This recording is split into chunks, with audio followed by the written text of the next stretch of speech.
ಎಲ್ಲರಿಗೂ ನಮಸ್ಕಾರ. ಇವತ್ತು ಒಂದು ಚಿಕನ್ನ ಲಿವರ್ನಿಂದ ರುಚಿಕರವಾದ ಮಸಾಲ ಫ್ರೈ ಮಾಡೋಣ. ಹಿಂದೆ ಮನೆಗಳಲ್ಲಿ ಚಿಕನ್ಗಳನ್ನು ಕಟ್ ಮಾಡ್ತಿರುವಾಗ ಖಾಲಿ ಅದರಲ್ಲಿ ಕೇವಲ ಒಂದೇ ಒಂದು ಲಿವರ್ ಮತ್ತು ಗಿಝರ್ಡ್ ಸಿಗ್ತಿತ್ತು. ಈಗ ಮಾರ್ಕೆಟ್ಗಳಲ್ಲಿ ಸಪರೇಟ್ ಆಗಿ ಏನು ಬೇಕು ಅವುಗಳು, ಲೆಗ್ ಪೀಸ್ ಆದರೆ ಲೆಗ್ ಪೀಸ್, ಲಿವರ್ ಆದರೆ ಲಿವರ್ ಹಾಗೆ ದೊರಕುವುದರಿಂದ ನಮಗೆ ಏನು ಬೇಕು ಅದನ್ನು ನಾವು ತಂದು ಮಾಡಬಹುದು. ಹೆಚ್ಚಾಗಿ ಈ ಚಿಕನ್ನ ಲಿವರನ್ನು ತುಂಬ ಮಂದಿ ತರುವುದಿಲ್ಲ, ಬಟ್ ಅದನ್ನು ಮಾಡುವ ರೀತಿಯಲ್ಲಿ ಮಾಡಿದರೆ, ಅದರ ಮಸಾಲ ಫ್ರೈ ಮಾಡಿದರೆ ಬಹಳ ಚೆನ್ನಾಗಿ ಬರ್ತದೆ. ಹಾಗಾದರೆ ಇವತ್ತು ಈ ಚಿಕನ್ನ ಲಿವರ್ನ ಮಸಾಲ ಫ್ರೈಯನ್ನು ಹೇಗೆ ಮಾಡುವುದೆಂದು ನೋಡುವ ಮೊದಲು, ಯಾರೆಲ್ಲ ನನ್ನ ಚಾನಲನ್ನು ನೋಡ್ತಿದ್ದೀರಿ, ಯಾರೆಲ್ಲ ಇನ್ನೂ ಸಬ್ಸ್ಕ್ರೈಬ್ ಮಾಡಿಲ್ಲ, ದಯವಿಟ್ಟು ಸಬ್ಸ್ಕ್ರೈಬ್ ಮಾಡಿ ಸಪೋರ್ಟ್ ಮಾಡಿ ಅಂತ ಹೇಳುತ್ತಾ ಬನ್ನಿ ಅಡಿಗೆ ಮನೆಗೆ ಹೋಗೋಣ. ನಮಸ್ತೆ ಮಿತ್ರರೇ. ಇವತ್ತು ಈ ಚಿಕನ್ನ ಈ ಲಿವರನ್ನು ಬಳಸಿ ಒಂದು ರುಚಿಕರವಾದ ರೆಸಿಪಿ ಮಾಡೋಣ. ಈ ಚಿಕನನ್ನು ಇದರ ಚಿಕನ್ನ ಒಟ್ಟಿಗೆ ಹಾಕಿದರೆ ಸಹ ತುಂಬ ಚೆನ್ನಾಗಿ ಬರ್ತದೆ. ಇವತ್ತು ನಾನು ಇದನ್ನು ಚೆನ್ನಾಗಿ ಮೊದಲಿಗೆ ತೊಳೆದುಕೊಂಡು ತಂದು ಮತ್ತೆ ಅದಕ್ಕೆ ಏನು ಹಾಕಿಟ್ಟುಕೊಳ್ಬೇಕು ಮತ್ತು ಏನೆಲ್ಲ ಸಾಮಗ್ರಿಗಳು ಬೇಕಂತ ಹೇಳ್ತೇನೆ. ಮಿತ್ರರೇ, ಇಲ್ಲಿ ನೋಡಿ, ಚಿಕನನ್ನು ತೊಳೆದು ನಾನು ಹೀಗೆ ಇದರ ನೀರು ಹೋಗಲಿಕ್ಕೆ ನೀರು ನೋಡಿ ಯಾವ ನಮ್ಮನೇಲಿ ಇರ್ತದೆ. ಇದರದ್ದು ಚೆನ್ನಾಗಿ ತೊಳಿಬೇಕು. ಅದರಲ್ಲಿ ಏನು ಇಂಥ ಒಂದು ಈ ರೀತಿ ಇರ್ತದಲ್ಲ, ಇದನ್ನೆಲ್ಲ ಕಟ್ ಮಾಡಿಕೊಳ್ಬೇಕು. ಕಟ್ ಮಾಡಿಕೊಂಡು ಯೂಸ್ ಮಾಡಿಕೊಳ್ಬೇಕು. ಈಗ ಇದಕ್ಕೆ ಸ್ವಲ್ಪ ನಾನು ಹಳದಿಯನ್ನು ಹಾಕ್ಕೊಳ್ತಿದ್ದೇನೆ. ಹಳದಿ ಹಾಕಿದರೆ ಅದರದ್ದು ಸ್ಮೆಲ್ ಸ್ವಲ್ಪ ಕಡಿಮೆ ಆಗ್ತದೆ. ಇದಕ್ಕೆ ಚೂರು ಸ್ಮೆಲ್ ಇರ್ತದೆ. ನಮಗೆ ಕೆಲವರಿಗೆ ಇದು ಇಷ್ಟ ಆಗೋದಿಲ್ಲ. ತುಂಬ ಮಂದಿ ಕೆಲವರಿಗೆ ಇಷ್ಟ ಆಗ್ತದೆ ಇದು ಕೆಲವರಿಗೆ ಇಷ್ಟ ಆಗೋದಿಲ್ಲ. ಹಾಗಾಗಿ ಇದನ್ನು ತುಂಬ ಮಂದಿ ಮಾಡೋದಿಲ್ಲ. ಕೆಲವರಿಗೆ ಅಂತೂ ತುಂಬ ಇಷ್ಟ. ಈ ಚಿಕನ್ ಪದಾರ್ಥದಲ್ಲಿ ಕೆಲವರು ಇದನ್ನು ತಿನ್ನಲಿಕ್ಕೆ ಇಷ್ಟಪಡ್ತಾರೆ. ಸ್ವಲ್ಪ ಹಳದಿಯನ್ನು ಹಾಕ್ಕೊಂಡು ಅಥವಾ ಒಂದು ಡ್ರಾಪ್ ಆಫ್ ವಿನಿಗರನ್ನು ಹಾಕಿಟ್ಟರೆ ಸಾಕ್ತದಂತೆ. ವಿನಿಗರಿಗಿಂತ ಹಳದಿ ಹಾಕಿದರೆ ತುಂಬ ಒಳ್ಳೆಯದಾಗ್ತದೆ ಅಂತ ನನ್ನ ಅನಿಸಿಕೆ. ನಾನು ಹಾಗೆ ಹಳದಿ ಹಾಕಿಯೇ ಮಾಡೋದು. ಈಗ ಬೇಕಾಗುವ ಸಾಮಗ್ರಿಗಳನ್ನು ನೋಡೋಣ. ನೋಡಿ, 1 ಚಮಚದಷ್ಟು ನಾನು ಈ ಪೆಪ್ಪರ್ ಅದನ್ನು ಕುಟ್ಟಿಟ್ಟುಕೊಂಡಿದ್ದೇನೆ. 1 ನೀರುಳ್ಳಿ ಅಥವಾ 2 ನೀರುಳ್ಳಿ, ದೊಡ್ಡದಾದರೆ 1 ನೀರುಳ್ಳಿ ಸಾಕು. ಅದು ಸ್ಲೈಸ್ ಮಾಡಿಟ್ಕೊಳ್ಳೋಣ.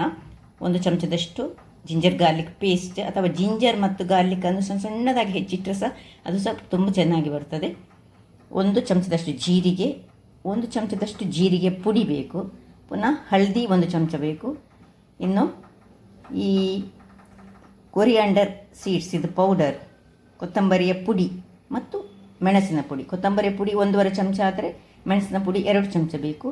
ಇನ್ನೊಂದು ವಸ್ತು ಬೇಕು ಇದಕ್ಕೆ, ಅದು ಒಂದು ಗರಂ ಮಸಾಲೆಯ ಪುಡಿ 1/2 ಚಮಚ ಅಥವಾ ಚಿಕನ್ ಮಸಾಲ ಪುಡಿ ಇದ್ದರೆ ಬಹಳ ಚೆನ್ನಾಗಿ ಬರ್ತದೆ. ಮತ್ತು ಕೊರಿಯಾಂಡರ್ ಲೀವ್ಸನ್ನು ತುಂಬ ಪೂರ ಕಟ್ ಮಾಡಿ ಇಟ್ಕೊಂಡದ್ದು, ಮತ್ತು ಅದರ ದಂಟನ್ನು ಸಹ ನಾನೀಗ ಯೂಸ್ ಮಾಡ್ಕೊಳ್ತಿದ್ದೇನೆ. ಅದನ್ನು ಬೇರೆ ಇಟ್ಕೊಂಡಿದ್ದೇನೆ. ಮತ್ತು ಕರಿ ಲೀವ್ಸ್. ಹಾಗಾದರೆ ಮೊದಲಿಗೆ ನಾವು ಒಂದು ಈ ಪಾತ್ರೆಯನ್ನು ಇಟ್ಕೊಳ್ಳೋಣ. ನಾನಿವತ್ತು ಮಣ್ಣಿನ ಪಾತ್ರೆಯನ್ನು ಇಟ್ಟು ಮಾಡ್ತಿದ್ದೇನೆ. ಇದು ಬಿಸಿಯಾಗಲಿ. ವೀಕ್ಷಕರೇ, ಇಲ್ಲಿ ನೋಡಿ, ಬಾಣಲೆ ಅಂದರೆ ಈ ಪಾತ್ರೆ ಬಿಸಿ ಆಯಿತು. ಬಿಸಿಯಾದ ಕೂಡಲೇ 1 ಸಣ್ಣ ಚಮಚದಷ್ಟು ತುಪ್ಪ ಹಾಕ್ಕೊಳ್ತಿದ್ದೇನೆ ನಾನು. ಮತ್ತು 2-3 ಚಮಚಗಳಷ್ಟು ಎಣ್ಣೆಯನ್ನು ಸಹ ಹಾಕ್ಕೊಳ್ತಿದ್ದೇನೆ. ಇದು ಸ್ವಲ್ಪ ತುಪ್ಪ ಎಣ್ಣೆ ಇದ್ದರೆ ಒಳ್ಳೆಯದಾಗ್ತದೆ.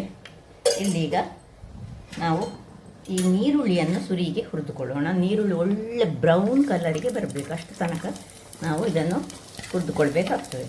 ಸೊ ಸುರಿಗೆ ನೀರುಳ್ಳಿಯನ್ನು ಸ್ವಲ್ಪ ಎಣ್ಣೆ ಇರಲಿ, ಎಣ್ಣೆ ಅಥವಾ ತುಪ್ಪ ಇದ್ದರೆ ತುಂಬ ಚೆನ್ನಾಗಿ ಬರ್ತದೆ. ಸೊ ಇದನ್ನು ಬ್ರೌನ್ ಕಲರ್ ಬರುವ ತನಕ ಹುರಿದುಕೊಳ್ಳೋಣ.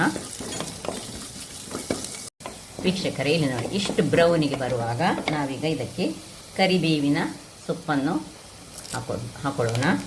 ಕರಿಬೇವಿನ ಸೊಪ್ಪು ಪ್ಲಸ್ ನಮ್ಮ ಹತ್ರ ಏನು ಈ ಕೊತ್ತಂಬರಿ ಸೊಪ್ಪಿನ ದಂಟುಗಳು ಉಂಟು ನೋಡಿ, ಇವುಗಳನ್ನು ಹಾಕೊಳ್ಳೋಣ.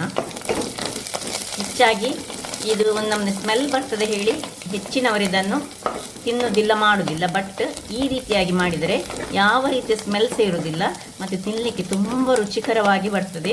ಒಂದು ಸೈಡ್ ಡಿಶ್ ಆಗಿ ಸಹ ಇದನ್ನು ಯೂಸ್ ಮಾಡ್ಕೊಳ್ಬೋದು. ಕೆಲವರಿಗೆ ಇಷ್ಟ ಇರೋದಿಲ್ಲ ನೋಡಿ, ಇಷ್ಟ ಇಲ್ಲದವರು ಈ ರೀತಿಯಾಗಿ ಮಾಡಿದರೆ ತುಂಬ ಚೆನ್ನಾಗಿ ಬರ್ತದೆ. ಈಗ ನಾವು ಇಷ್ಟೊತ್ತಿಗೆ ಸ್ವಲ್ಪ ಈ 1 ಚಮಚದಷ್ಟು ಪೆಪ್ಪರ್ ಪೌಡರನ್ನು ಸಹ ಇದಕ್ಕೆ ಹಾಕ್ಕೊಳ್ತಿದ್ದೇನೆ. ಪೆಪ್ಪರ್ ಪೌಡರ್ನೊಟ್ಟಿಗೆ ಇನ್ನು ಜೀರವನ್ನು ಸಹ ಜೀರವನ್ನು ಬೇಕಿದ್ರೆ ಇದರ ಮೊದಲೇ ಹಾಕೊಳ್ಳೋದು, ಅದು ತುಂಬ ಅದು ಈ ಫ್ರೈ ಆಗ್ತದೆ. ಅದಕ್ಕಾಗಿ ನಾನು ಜೀರವನ್ನು ಈ ನೀರುಳ್ಳಿ ಫ್ರೈ ಆದ ಮೇಲೆ ಹಾಕ್ಕೊಡ್ತಿದ್ದೇನೆ. ಸೊ ಇಷ್ಟು ಹಾಕಿದ ಮೇಲೆ ಇನ್ನು ನಾವು ಏನು ರೆಡಿ ಮಾಡಿ ಇಟ್ಕೊಂಡಿದ್ದೇವೆ, ಈ ನೋಡಿ ನೀರು ಸ್ವಲ್ಪ ಸೇರಬಾರ್ದು, ಹಾಗಾಗಿ ಇದನ್ನೆಲ್ಲ ನೋಡಿ ಹಿಂಡಿಕೊಂಡು ಇದನ್ನು ಹಾಕ್ಕೊಳ್ಬೇಕು.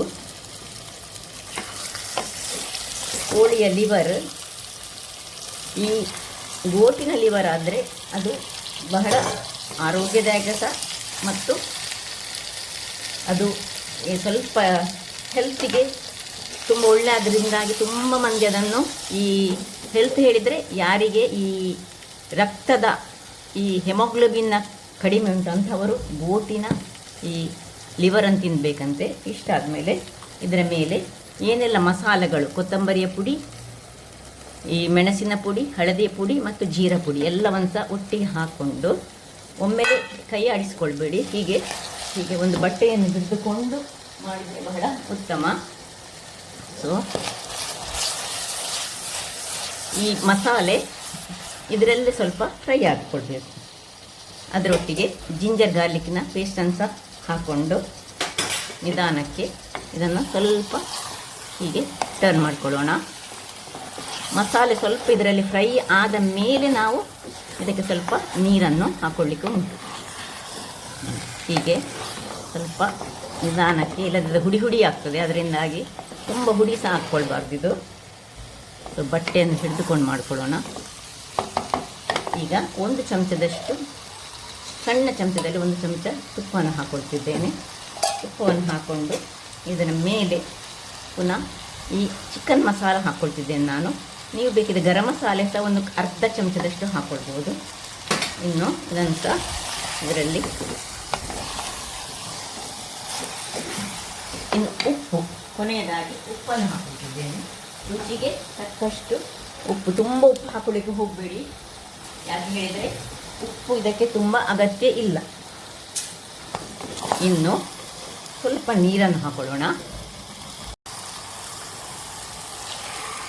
ಒಂದು ಅರ್ಧ ಲೋಟ ಅಥವಾ ಮುಕ್ಕಾಲು ಲೋಟದಷ್ಟು ನೀರನ್ನು ಹಾಕ್ಕೊಂಡು, ಇದು ನಮ್ಮದು ಡ್ರೈ ಆಗಿ ಬರುವಂಥದ್ದು, ಅದರಿಂದಾಗಿ ಅರ್ಧ ಲೋಟ ಸಾಕಾಗ್ತದೆ.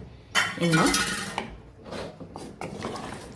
ಸ್ವಲ್ಪ ತಿರುಗಿಸಿಕೊಂಡು ಈ ಜಿಂಜರ್ ಗಾರ್ಲಿಕ್ ಪೇಸ್ಟ್ ಮತ್ತು ಎಲ್ಲ ಮಸಾಲೆಗಳು ಅದರಲ್ಲಿ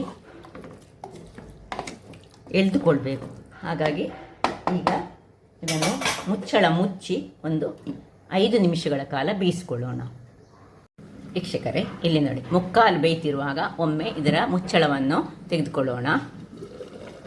ಈಗ ಒಂದು ಕಾಲು ಚಮಚದಷ್ಟು ಅಥವಾ ಅರ್ಧ ಚಮಚದಷ್ಟು ಲಿಂಬೆಯ ಹುಳಿ. ಸಪೋಸ್ ನೀವು ಹಳದಿಯ ಬದಲು ವಿನಿಗರನ್ನು ಹಾಕಿದರೆ ಲಿಂಬೆ ಹುಳಿ ಹಾಕುವ ಅಗತ್ಯ ಇಲ್ಲ. ಈಗ ಇಲ್ಲಿ ಸ್ವಲ್ಪ ಲಿಂಬೆಯ ರಸ, ಒಂದು ಚೂರು, ಒಂದು ಅರ್ಧ ಚಮಚದಷ್ಟು, ಬೇಕಿದ್ರೆ ಅರ್ಧ ಚಮಚ ಅಥವಾ ನೋಡಿ ಇಷ್ಟೇ ಸಣ್ಣ ತುಂಡಷ್ಟು ನಾನು ಲಿಂಬೆ ರಸವನ್ನು ಇದಕ್ಕೆ ಹಾಕ್ಕೊಂಡು ಸ್ವಲ್ಪ ಇನ್ನು ಅದನ್ನು ತಿರುಗಿಸಿ ಓಪನಲ್ಲಿ ಬೇಯಿಸ್ಕೊಳ್ತೇನೆ. ವೀಕ್ಷಕರೇ, ಇಲ್ಲಿ ನೋಡಿ, ಓಪನ್ ಇಟ್ಟು ನಾನು ಇಷ್ಟೊತ್ತು ಮಾಡಿಕೊಂಡೆ. ಇನ್ನು ಕೊನೆಗಾಗಿ ಒಮ್ಮೆ ಇಷ್ಟು ಮಾಡಿ ನೋಡಿ, ಇನ್ನು ಇಷ್ಟು ಡ್ರೈ ಆಯಿತು. ಇನ್ನು ಆಫ್ ಮಾಡಿಕೊಂಡು ಇದರ ಮೇಲೆ ಕೊತ್ತಂಬರಿ ಸೊಪ್ಪನ್ನು ಹಾಕ್ಕೊಂಡು ಇನ್ನು ಸರ್ವ್ ಮಾಡೋಣ. ಸೊ ನೋಡಿದ್ರಲ್ಲ ವೀಕ್ಷಕರೇ, ಎಷ್ಟು ಚೆನ್ನಾಗಿ ಬಂತಂತ ಹೇಳಿ. ತಿನ್ನಲಿಕ್ಕೆ ಸಹ ಬಹಳ ಟೇಸ್ಟಿಯಾಗಿ ಬರ್ತದೆ. ಸೈಡ್ ಡಿಶ್ ಆಗಿ ಯೂಸ್ ಮಾಡ್ಕೊಳ್ಬೋದು, ಅಥವಾ ನಾವು ಹೀಗೆ ಈ ಗಂಜಿಯೊಟ್ಟಿಗೆ ಸಹ ಇದನ್ನು ತಿನ್ನಲಿಕ್ಕೆ ಬಹಳ ಚೆನ್ನಾಗಿ ಬರ್ತದೆ. ಹಾಗಾದರೆ ಈಗ ಆಫ್ ಮಾಡಿಕೊಂಡು ಸರ್ವ್ ಮಾಡೋಣ. ವೀಕ್ಷಕರೇ, ಇದನ್ನೀಗ ಪಕ್ಕಕ್ಕಿಟ್ಟುಕೊಂಡು ನಾವು ಸರ್ವ್ ಮಾಡಿಕೊಳ್ಳೋಣ. ಒಂದು ಎಲೆಯಲ್ಲಿ ಇಟ್ಟು ನಿಧಾನಕ್ಕೆ, ಏನು ಚೆನ್ನಾಗಿ ಬಂದಿದೆ ನನಗೆ. ತುಂಬ ಮಸಾಲೆ ಏನಿಲ್ಲ, ಕೂಡಲೇ ಒಂದು 10 ನಿಮಿಷದೊಳಗೆ ಮಾಡುವಂತಹ ಒಂದು ರುಚಿಕರವಾದ ಈ ಚಿಕನಿನ ಲಿವರ್ನ ಪದಾರ್ಥ ಬಹಳ ಚೆನ್ನಾಗಿ ಬರ್ತದೆ.